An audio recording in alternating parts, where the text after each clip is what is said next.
What I'm about to tell you may sound like the kind of dramatic military thriller Hollywood writers stay up all night trying to invent.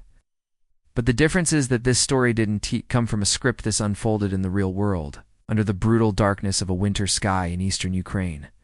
where temperatures had fallen so sharply that every breath turned into ice the moment it left one's lips. And under that same frozen sky, a massive Russian military convoy stretched nearly 3 miles long,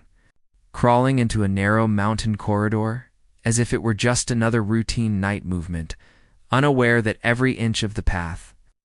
beneath their tracks had been studied, mapped, and transformed into a weapon by Ukrainian forces over the past 4 relentless months. A weapon not built from steel and explosives alone, but woven from the environment itself cold. Wind, snow, terrain, physics, all of it converging to form the most sophisticated environmental ambush Ukraine has attempted since the war began.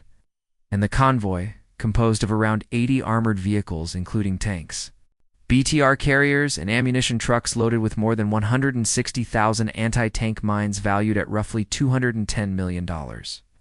Moved with the predictability of a metronome, the same path, same hour, same formation. Repeated night after night, a routine born from Russian overconfidence, fueled by political delays in the West that made Moscow believe Ukraine's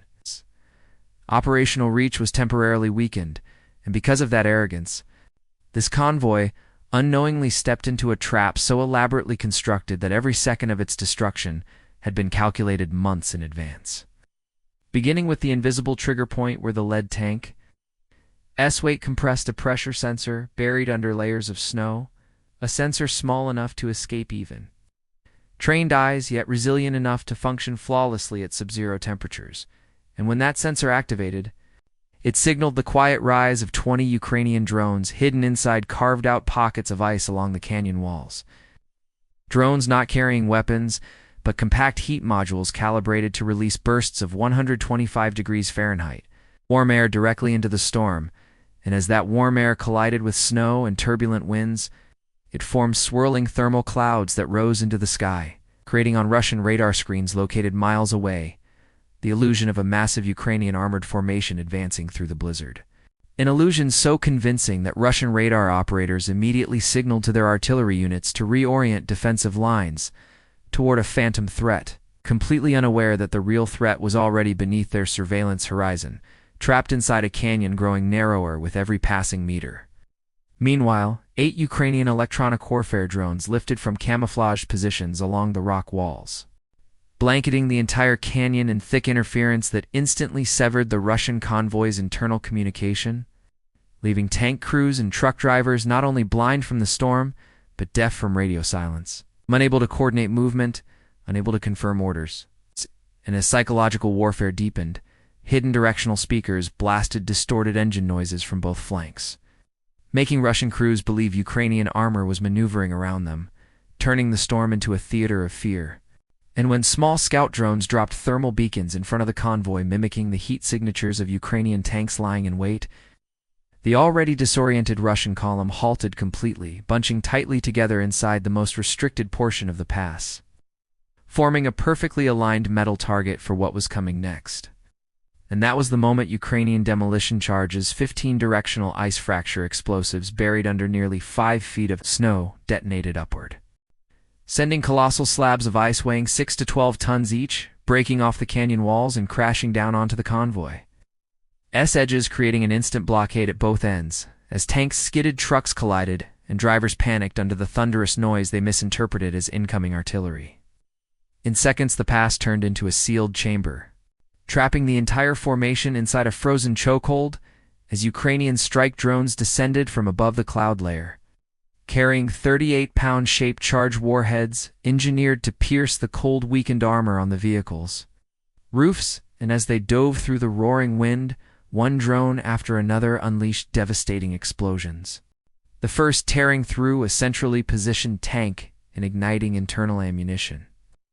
the blast echoing with amplified power inside the canyon, sending shrapnel ripping into ammunition trucks behind it,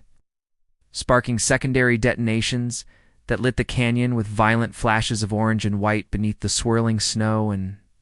within less than a minute, drones struck the front and rear of the convoy, creating blazing firewalls that ensured no exit existed. And as thermal scatter charges deployed by the drones burned at temperatures exceeding 2,500 degrees Fahrenheit, Russian crews were prevented from even approaching the wreckage of their own vehicles, leaving them trapped in a furnace of fire and ice as engines froze. Hydraulics burst, and fuel lines cracked under the temperature differential. And while chaos engulfed the trapped soldiers, Ukraine initiated the next part of the plan. For thermal lances hidden deep within the canyon walls activated and projected 3,000 degrees Fahrenheit. Plasma bursts directly into armored carriers containing the mine shipments, melting through steel without triggering full detonations, rendering the mines useless by warping their fuses and internal structures, ensuring Russia would lose not just vehicles but weeks of logistical planning and frontline supply. And while survivors attempted to climb icy slopes or dig out, blocked vehicles' additional snow fractures, deliberately triggered by secondary charges, forced them back, collapsing fresh sheets of ice around them, tightening the canyon's icy grip. Then as the operation neared its final stage, 2 drones carrying 52-pound thermobaric charges descended silently toward the ends of the convoy, positioning themselves like bookends to a sealed tomb before simultaneously detonating, unleashing pressure waves that ricocheted violently through the narrow corridor, crushing metal holes inward, vaporizing snow into sudden bursts of steam, ripping apart anything left intact. And when the roaring echoes finally faded, the canyon fell into a chilling silence. A silence broken only by the distant howl of the storm, as Ukrainian teams remotely wiped their sensor network shut down. Jammers retrieved their surveillance drones and withdrew seamlessly, leaving the canyon to bury itself under the storm. And by sunrise, when Russian reconnaissance drones finally arrived, the footage they captured revealed what analysts later described as a total mechanical extinction event, with fewer than 5 recognizable vehicle silhouettes remaining out of the original 80. All mine shipments rendered unusable, every ounce of fuel and ammunition destroyed, and Russia's reinforcement timeline pushed back by nearly 2 weeks, all from a single operation designed with patience, precision, and an understanding of nature so profound that the environment itself became the most lethal weapon Ukraine deployed that night, proving that in modern warfare victory doesn't always come from superior firepower. Sometimes it comes from mastering the storm, commanding the terrain, and setting a trap so perfect that the enemy mistakes nature for its own executioner.